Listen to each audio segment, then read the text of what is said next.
Simbah Patih Sengkuni iki sone dicoperle dadi patih ya mung keleleran ning Kloso Jenar. Glundang-glundung kaya bakul semangka ya, Mbah. Nggih, nggih, nggih. Aku ki anggere ketekan wong siji kok atiku kok tratapan. Badhe Ngawangga ku ya dedere Senopati, mongko gawe ning Ngawangga. Nek upama takon kundur, dheweke ya mesti kundur. Wong duwe hak aku tinimane Padhe Ngawangga. Kabeh sing nang kene iki ora duwe hak ngungkuli Antasena. Aku ki anak Werkudara. Mula nek aku nundung Durna kuwi wis wangun. Wangun to, Mbak Patih? Wangun, wangun.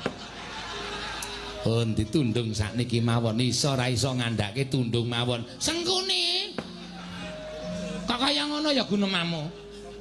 Wis ana wong kepepet kok malah diwenehi bumbu malah sing ora-ora. Wis, Simbah paring pangandikan tak tunggu. Nek iso paring pangandikan matur nuwun, nek ora kelambi apa-apa dikukuti leboki koper, tak suwun sampean golek kontrakan liya. Wis ngono wae aturku tak anteni ngendikane Simbah Begawan Duna.